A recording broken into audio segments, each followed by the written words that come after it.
Building a new way. Building a new way. Oh, that's 10:17. Yeah, 10:18. We're doing it at the service. We're just going to start with a short, with a hymn sing. We're going to sing number 1017 in your teal hymnal. It's called Building a New Way. We are building a new way, number 1017. Anybody wants to come up?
Good morning.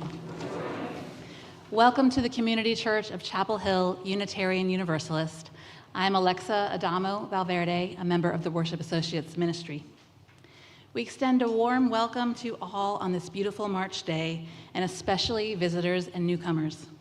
We're so glad that you're here, and be sure to check out the special Welcome Guests and Newcomers section on the back of the order of service. And after service, please join us for our Sunday social. It's an opportunity to connect, engage in conversation, and start feeling like part of our community. We look forward to getting to know you. We also welcome those of you attending online. Lyrics to hymns and all elements of service may be found on the bottom of your screen, including weekly announcements. They're also available through the link in the Sunday morning email and on the church website. And if you would, please turn off or silence your cell phones during our service to maintain a worshipful experience. Whoever you are, whomever you love, and however you arrived at this beloved place, you are welcome here. And now it's time for Within These Walls, and I'd like to invite the Day of Service team to come up, please.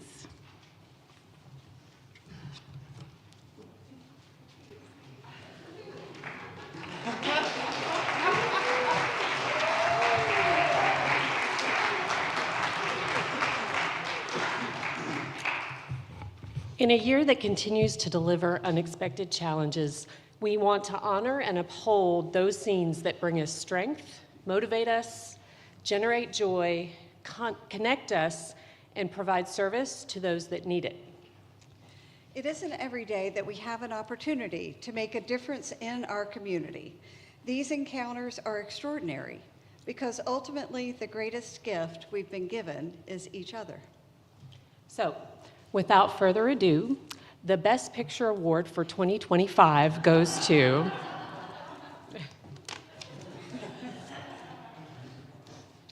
This is a real surprise. It's the Community Church of Chapel Hill's Day of Service.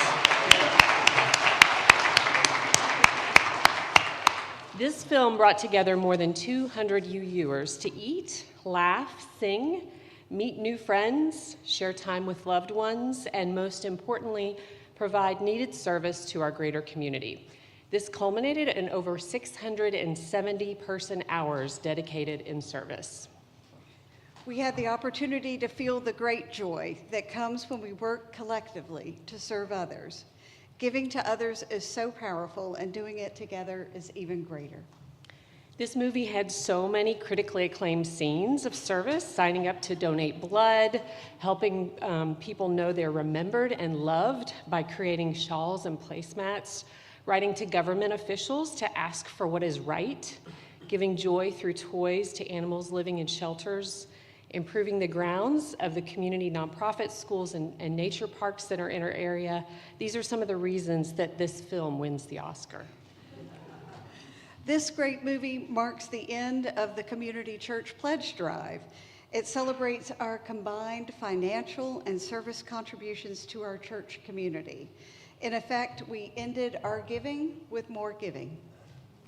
As directors of the film, we want to thank all of the many people that played a role in making this amazing quilt of action happen. When there was a need, someone stepped up and filled the role. And it felt so good to be part of such an amazing crew. And coming next year to a community church near you, we will launch a new blockbuster movie. So remember all those great times on the set, dream of new stories to be shared, and we'll see you at the movies in 2026.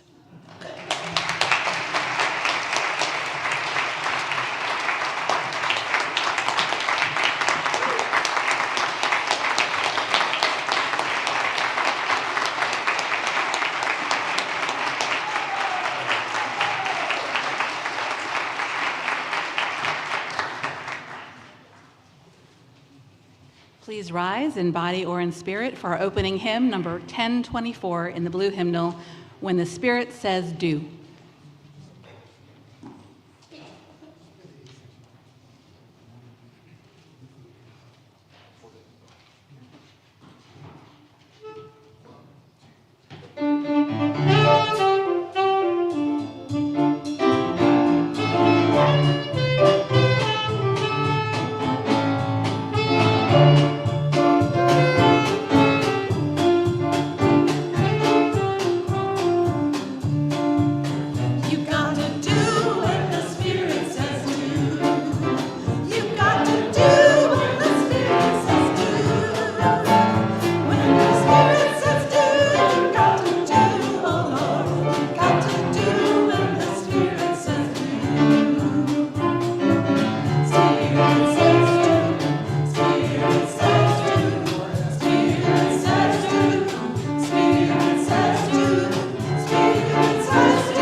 Let us enter into worship with these words.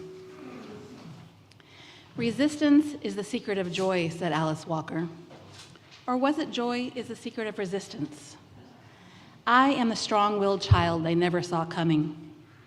She is the gasp of awe at a sudden orange fuchsia sunset. He is the peaceful protester in the face of violence.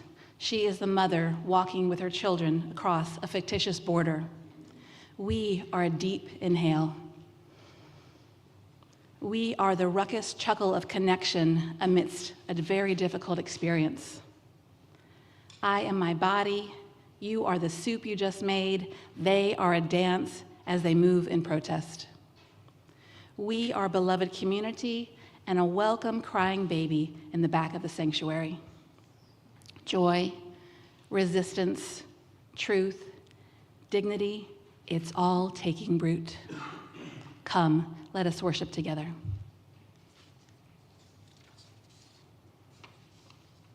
And now it's time for our chalice lighting. Please join me in reading the words if you wish to do so. You have turned my mourning into dancing. You have taken off my sackcloth and clothed me with joy. Weeping may linger for the night, but joy comes with the morning.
So good to be with you this morning on the service after the day of service. Each week in our worship service, we hold a time for expressing the joys and the sorrows that we hold in our lives. And if you've come this morning with either a significant personal joy or a significant sorrow, you're invited to come forward down either of the side aisles, place a stone in the water bowl, speak your name, and share your joy or your sorrow. Let us enter into this time of tenderness and trust.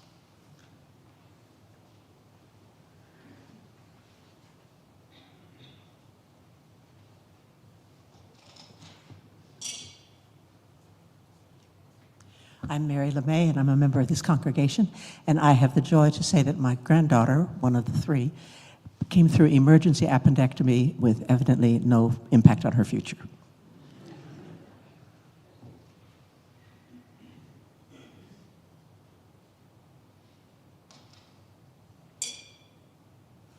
Good morning. I am Jenna Kaizen. I'm also a member of this congregation. In 2023, June, I lost my dad. August, I lost my mom. And then last year, March, I lost my only uncle, my mother's little brother. And in April, I lost my 15-and-a-half-year-old dog. And I found no joy in my heart. But I love music. I love to sing. And yesterday was my birthday. And I feel like this year I am able to recapture and re-find joy.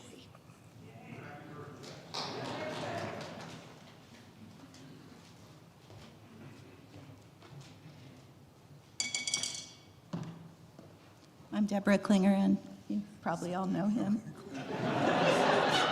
But last Wednesday, we said goodbye to our sweet, beloved dog, Missy. She was 14 years old, and we'd had her since she was about 18 months. She was a black lab pit mix with really pointy ears, and she was a terrific eye gazer. If you don't know, gazing into dogs' eyes produces not oxycodone, oxytocin for both the human and the dogs, the good opioids. We found out maybe a week and a half before that she had end-stage abdominal cancer. She had a huge mass pressing up on her belly, and it became clear to us the night before that it was time for her to go. I'm really grateful that she lived a really, really good, long life with us and got to leave, and we got to say goodbye to her in the best way possible. Somebody from Lap of Love came to our home. Our deaf-blind other dog climbed up onto the bed next to her. But we miss her dearly. She was a really good girl.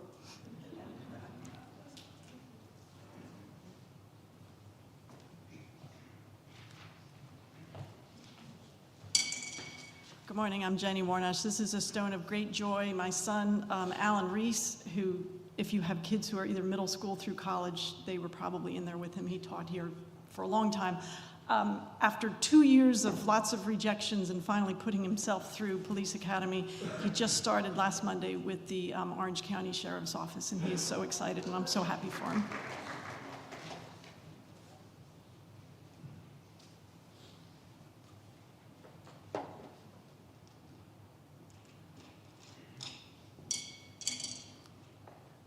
I'm Deborah Day, and I'm putting two stones in, one for my stepmother, who is dying of renal failure, and one for my father, who has dementia. And my heart just breaks for what's coming and how he can't understand how his life is going to change. But what's the biggest thing, the most important thing for both of them is to be together during this time, and I really am very appreciative that myself and my siblings can make that happen for them.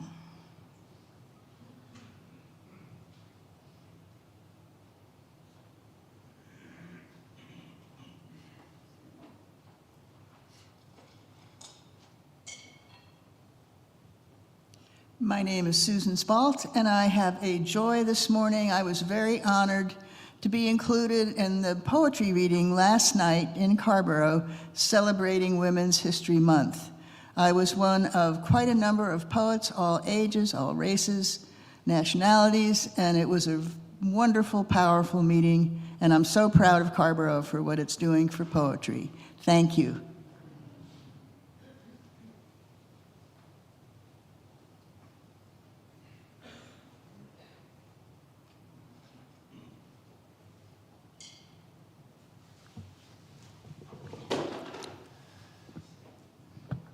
And a final stone is placed for all those joys and sorrows that we hold in our hearts that were not spoken this morning.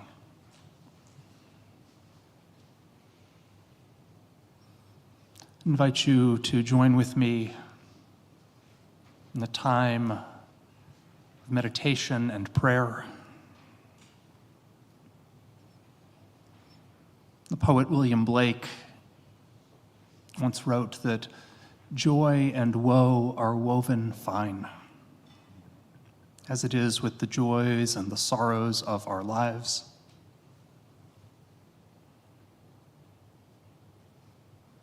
That loss mingled with love,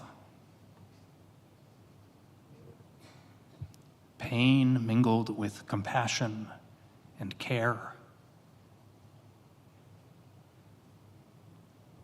joy mingled with memories of disappointment.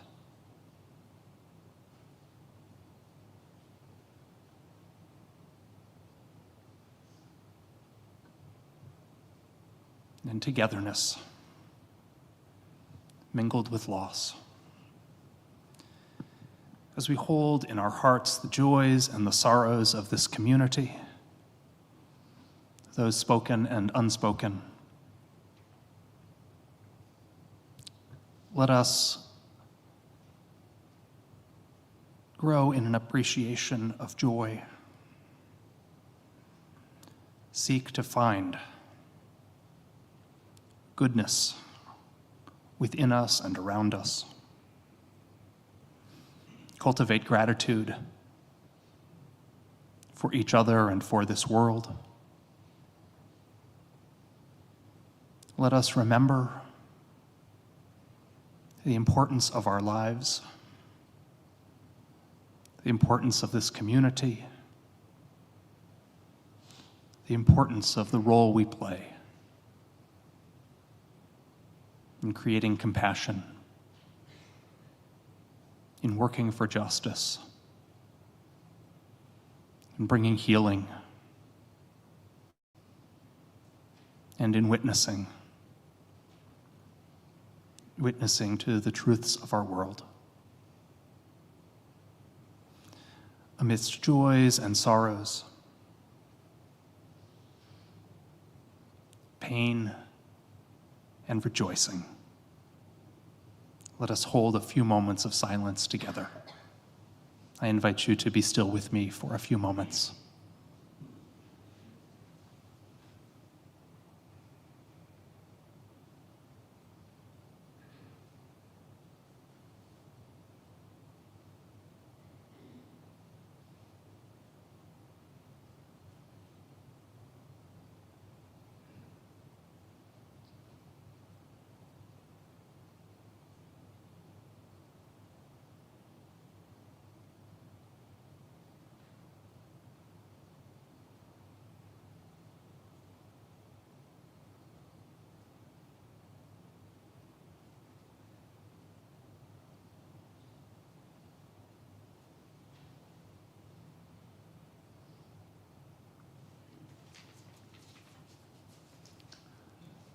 Amen. Blessed be. I invite us to rise in body or in spirit and join in singing our meditative hymn. It's number 168 in the gray hymnal, One More Step.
If you suddenly and unexpectedly feel joy, don't hesitate. Give into it. There are plenty of lives and whole towns destroyed or about to be. We are not wise and not very often kind.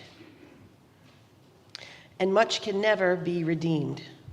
Still, life has some possibility left. Perhaps this is its way of fighting back. That sometimes something happens better than all the riches or power in the world. It could be anything. But very likely, you notice it in the instant when love begins. Anyway, that's often the case. And anyway, whatever it is, don't be afraid of its plenty. Joy is not made to be a crumb.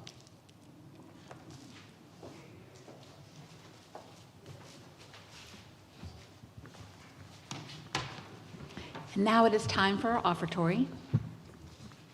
Freely have we received gifts that minister to our needs of body and spirit.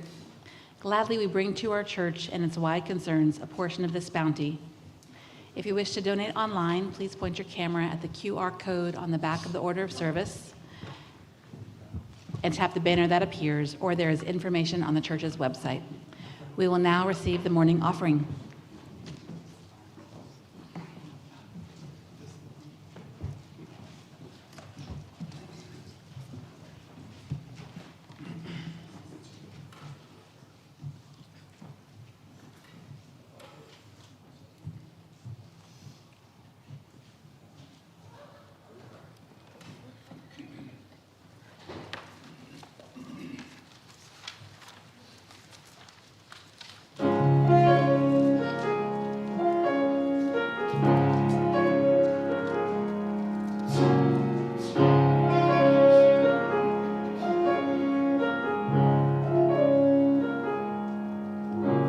This is for the powerless, the wounded and the weak.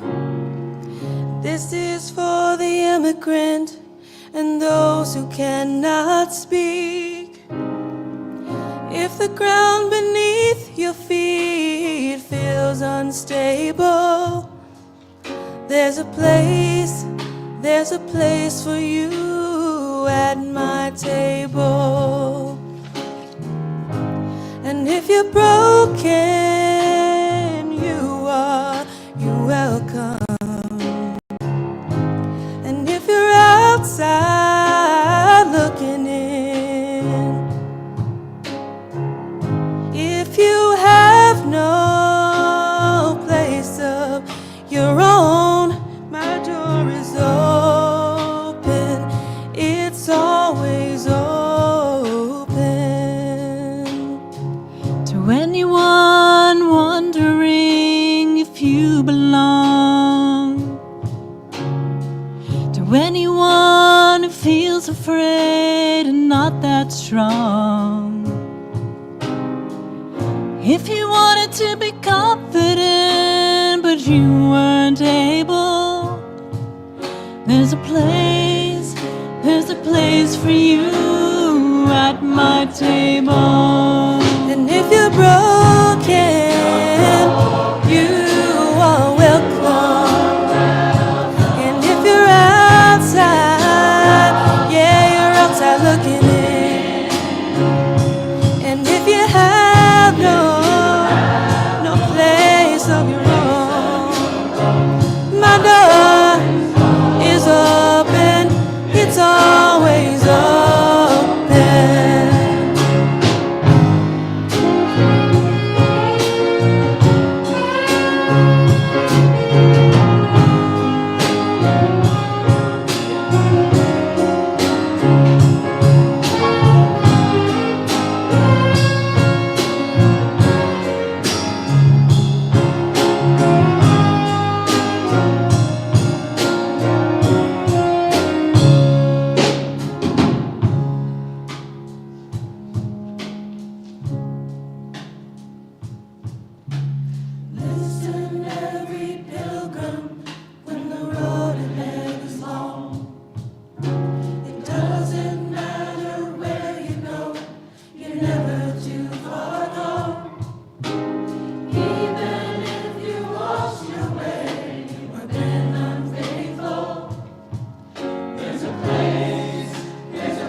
And if you're outside, yeah, you're outside looking in.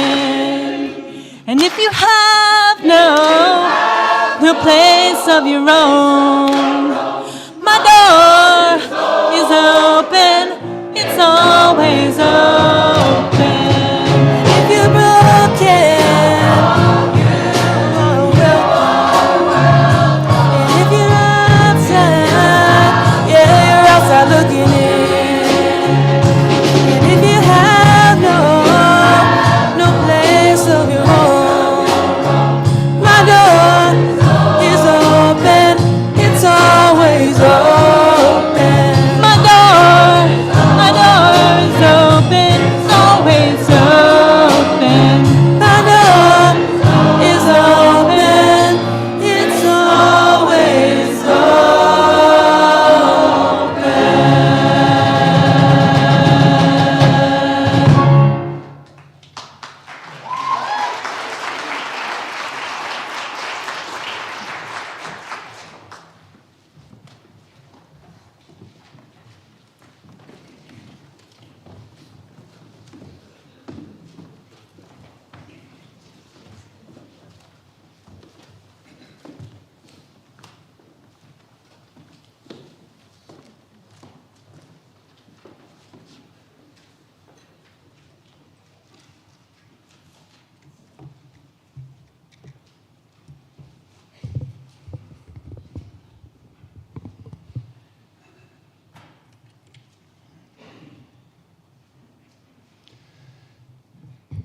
Some number of years ago, while visiting a memorial to the Holocaust, I read displayed a quote, a story that I found striking and unforgettable, that has stayed with me ever since. The quote is by a woman named Gerda Weissman Klein. As a teenager, she survived 3 years in a concentration camp. And the quote by Gerda Weissman Klein was this: Ilsa, a childhood friend of mine, once found a raspberry in the camp and carried it in her pocket all day to present to me that night on a leaf. Imagine a world in which your entire possession is one raspberry, and you give it to a friend.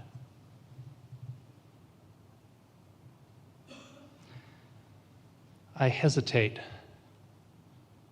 to interpret this story as being about joy. But I ask us to imagine for just a moment that you are Gerda. And imagine your childhood friend, Ilsa, presenting to you a single raspberry, her only possession in the world, born on a small leaf. Imagine her saying to you, I want you to have this smallest morsel, this tiniest sweetness. Imagine being so loved. Can I be so bold as to suggest that Gerda experienced the briefest flash of joy from her friend's kindness?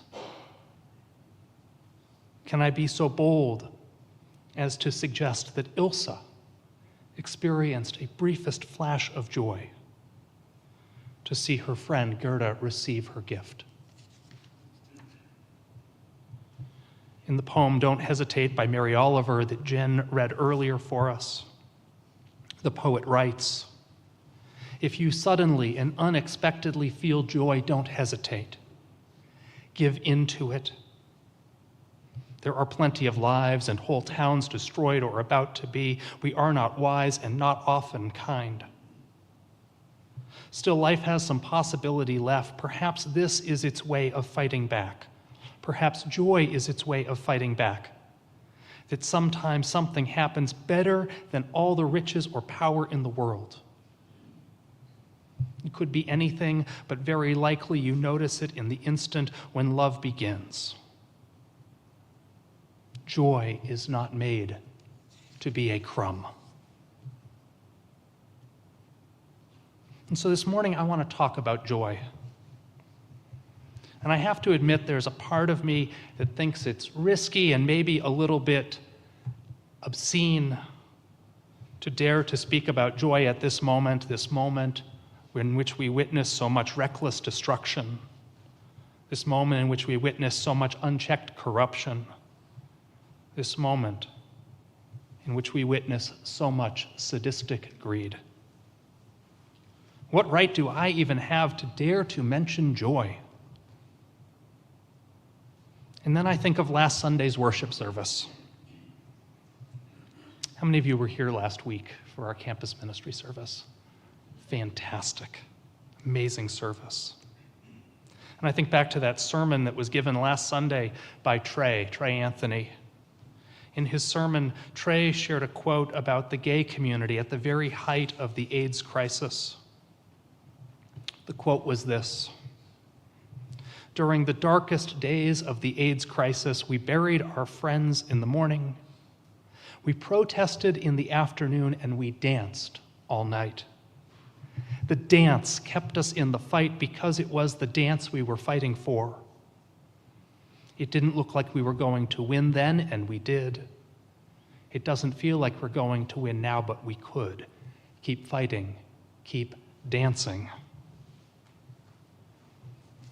So this morning, in that spirit of Goethe's Raspberry, in that spirit of the dance, in that spirit of Mary Oliver's sudden and unexpected flash of joy, I want to say a few words about joy. I actually put the question into a search engine: what is the definition of joy? And the first thing to pop up was this: joy is similar to happiness but deeper, which wasn't that helpful. Skimming through the search engine results, I felt numerous definitions, some of which said that joy is synonymous with happiness or pleasure, and some of which said that joy is sort of kind of synonymous with happiness or pleasure, but not exactly. I would like to propose tentatively that pleasure is experienced in the senses, that happiness is experienced in the mood and in the mind, and that joy is experienced in the deepest sense of what it means to be human, or in the soul, if that's a word that means something to you. And this is all problematic, of course. It raises all sorts of questions like, are the body and mind really separate, or are they one thing? Do categories like body and mind and spirit really make sense? But if that story of Goethe's Raspberry is a story of joy, it is the joy that is found in friendship and connection and in the care that exists between two friends, that transcends the ugliness of this world. It is the joy of humanity rising up defiantly and resisting the cruelest form of dehumanization. And if that story that Trey Anthony shared with us last Sunday of dancing in the gay community, if that's a story about joy, and I think that it is, it's a story of the joy that is found in radical self-love and self-acceptance, and in a community rising up defiantly and resisting dehumanization. Mary Oliver writes that joy is a way of fighting back. That joy is a way of fighting back against the crush of wealth and power.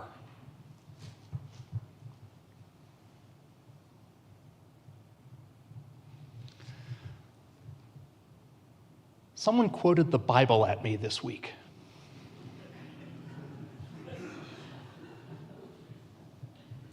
I didn't appreciate it.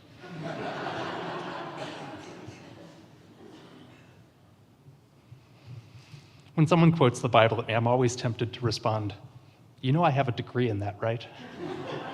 maybe that's arrogant, but the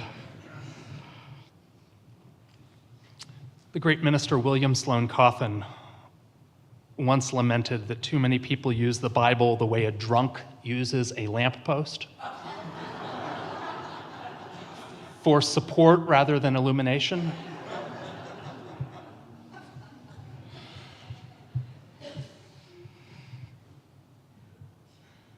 I know in this community we have, multiple feelings about the Bible and different ways of which we prefer it to be used or not used, and it certainly has been misused for centuries to cause harm and justify oppression. But I try to read the Bible through the lens of liberation, especially liberation from oppression and liberation from empire. I think that's the most faithful way to read it. And one thing I want to share about this is that in so many passages in the Bible that speak about joy, it speaks about joy in the midst of trials and struggles and difficulties and dangers. All of those times where joy comes up, it is joy in the midst of circumstances that might cause us to feel less joyful. The Bible seems to connect joy with resilience and resistance. Joy in the Bible is not about letting the powers and principalities of this world separate us from the love and truth. There is even a passage in the Gospels, the Gospel of John, where Jesus meets with his disciples in the last week of his life and tells them that he is going to be taken from them, which causes the disciples to grow worried and sad and anxious. And seeing them grow worried and scared and anxious, Jesus says to them, I am going, but no one can take your joy from you. But no one can take your joy from you. So do not surrender your joy. Do not surrender your joy. I was reading a few weeks ago about one of those writers who writes about tips for resisting authoritarianism, and one of those tips involved joy. He wrote, those who would seek to have dominion over us have no clue how powerful joy and community and self-expression can be. No clue how powerful joy and community and self-expression can be. At the National Museum of African American History and Culture in Washington, D.C., there is a collection entitled Black Joy. The full name of the collection is Black Joy, Resistance, Resilience, and Reclamation. I invite you to read, if you haven't been, I invite you to read the description of the exhibit and to see it's a collection of photographs. And to look at the photographs, spend some time with that. In the catalog for this exhibit, there is this quote that I find gets at the very heart of what I want to say about joy this morning. The quote is this: having a vision that circumvents adverse circumstances was and is an act of defiance and resilience. Black joy demonstrates that internal responses are fully within a person's control. They have the power to restrict access to their spirits, emotions, and the source of their joy. Joy is a wellspring of power that is uplifting and life-affirming.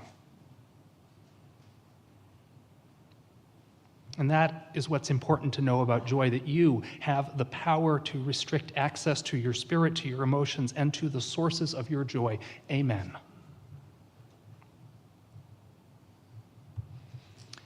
As a community,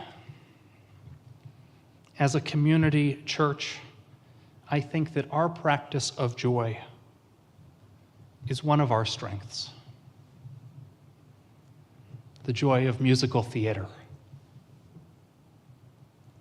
the joy of music, 2 choirs singing together this morning, saxophone, drums, bass. Glenn, you bring so much joy.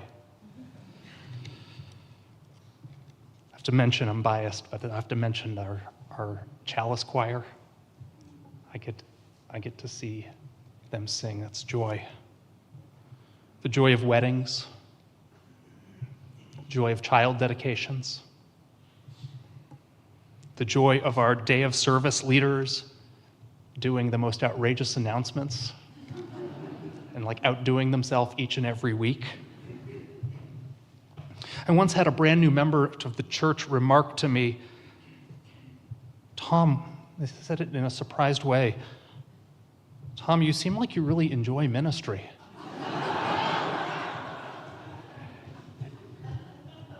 And I was a little bit sad by, to think, oh, that's like, why is that surprising? Like, what does that say? And then there was the joy of yesterday. Of course, this day of service. And it's coming together and singing and serving and eating and writing. I went and walked around to some of the different groups at the church. There were the quilters making these beautiful, beautiful placemats, such love. The clickers making these beautiful hospice shawls.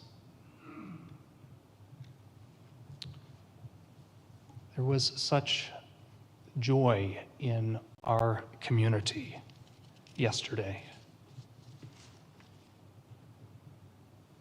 Let us cultivate that joy. Let us not surrender our joy ever. Let us dance. Let us not surrender our joy. Let us resist. Let us not surrender our joy. Let us connect. Let us not surrender our joy. May we find that joy and hold it as precious. May we share it with our companions. Evermore. Evermore. And amen. Our closing hymn this morning is number 1018, which is Come and Go With Me. And I want to challenge you to sing it with joy. So I invite you to rise in body or in spirit and let us sing out.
remain standing. Please remain standing in body or in spirit. The words for extinguishing our chalice are in your order of service. Please join me if you wish to do so. We extinguish this flame, but not the light of truth, the warmth of community, or the fire of commitment. These we carry in our hearts until we are together again. Please join me in thanking all who made this worship so worshipful today.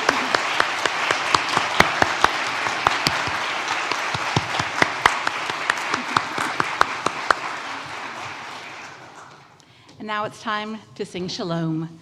The words are in your order of service. And as you're comfortable, please hold hands with those next to you or cross them over your heart.